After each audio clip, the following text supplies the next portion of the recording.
Hi అండి, welcome back to my channel. So ఈరోజు వచ్చేసి నేను స్ట్రీట్ సైడ్ మనకి టిఫిన్ దగ్గర దొరుకుతుంది కదా అల్లం చట్నీ, అది ఎలా చేయాలో చూపిస్తాను.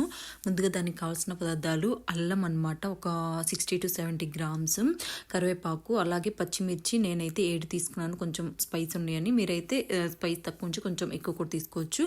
అలాగే బెల్లం, మినపప్పు, నిమ్మకాయ సైజ్ అంతా చింతపండు అనమాట. సో ఇప్పుడు ఇవి కట్ చేసుకుందాము. సో నేను వీడియోలో చూపిస్తున్నట్టుగా అల్లాన్ని అలా చిన్న చిన్న పీసెస్గా కట్ చేసుకోవాలి. అలాగే పచ్చిమిర్చిని కూడా మధ్యలో కట్ చేసుకోవాలి. సో ఇప్పుడు ప్రాసెస్లోకి అయితే వెళ్దామన్నమాట. ముందుగా స్టవ్ ఆన్ చేసి ప్యాన్ పెట్టి, ప్యాన్ కొంచెం హీట్ అయిన తర్వాత 2 to 3 tablespoon ఆయిల్ వేసుకోవాలి. ఆయిల్ అనేది కొంచెం వేడవనివ్వాలి. అలా ఆయిల్ వేడైన తర్వాత ముందుగా మనం సిద్ధం చేసుకున్న మినపప్పు ఉన్నాయి కదా, సో అవి వేసుకొని అవి గోల్డెన్ కలర్లోకి వచ్చేసాక మనం ఫ్రై చేసుకోవాలన్నమాట. సో మనకి కొంచెం గోల్డెన్ బ్రౌన్ కలర్ వచ్చేలాగా ఫ్రై చేసుకోవాలి. అలా అవి మొత్తం ఫ్రై అయిన తర్వాత అందులో ముందుగా కట్ చేసుకున్న పచ్చిమిర్చి ఉన్నాయి కదా, సో అవి కూడా వేసుకొని ఒక 2 minutes అయితే ఫ్రై చేసుకోవాలి.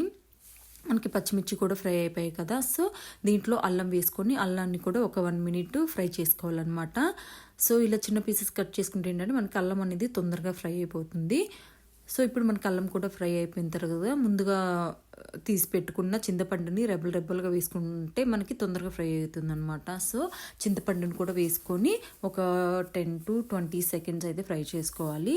సో ఇలా మనకి చింతపండు అనేది వేడికి ఊరికనే మగ్గిపోతుంది. సో చింతపండు వేసిన 10 secondsకి స్టవ్ ఆఫ్ చేసి ఈ స్టఫ్నంతా కూల్ అవ్వనివ్వాలన్నమాట. సో మనం కాసేపు కూల్ అవ్వనిద్దాము.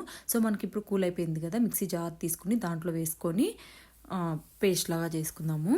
సో దీంట్లో ముందుగా మనం తీసి పెట్టుకున్న బెల్లం అనమాట. బెల్లం అనేది ఇంకా మనకి స్వీట్ ఎక్కువ కంటే ఎక్కువ, నేను తీసుకున్న దాన్ని బట్టి ఈ బెల్లం అయితే కరెక్ట్గా సరిపోతుంది. అలాగే రుచికి సరిపడా ఉప్పు, ఇది మొత్తం వేసుకొని మనం ఇప్పుడు మిక్సీ పట్టుకుని చూసారు కదా మనకి కోర్స్గా గ్రైండ్ అయింది. ఇందులో ఒక 1/2 glass వాటరు, మీరు తీసుకున్న దాన్ని బట్టి మీరు యాడ్ చేసుకుని, నేనైతే 1/2 glass వాటర్ యాడ్ చేసుకున్నాను.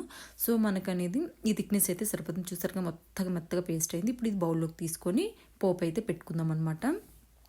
అదే ప్యాన్ తీసుకొని అందులో ఒక 2 tablespoon ఆయిల్ వేసుకొని, ఆయిల్ అనేది వేడైన తర్వాత ఒక 1 tablespoon పోపు దినుసులు అనమాట, మినపప్పు, జీలకర్ర, ఆవాలు అలా మొత్తం వేసుకొని కొంచెం ఫ్రై అవ్వనివ్వాలి. అలాగే ఒక ఎండుమిర్చిని మధ్యలో కట్ చేసుకొని వేసుకొని ఫ్రై అవ్వనివ్వాలి.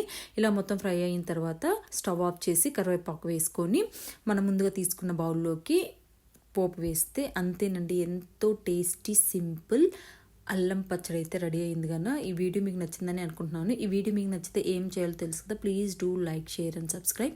అలాగే పక్కనున్న బెల్ ఐకాన్ని మాత్రం క్లిక్ చేయడం మర్చిపోకండి. చాలా అంటే చాలా టేస్టీగా ఉంటుంది అనమాట. ఎస్పెషల్లీ పెసరట్లోకి అయితే ఈ అల్లం చట్నీ అయితే చాలా బాగుంటుంది. Thank you.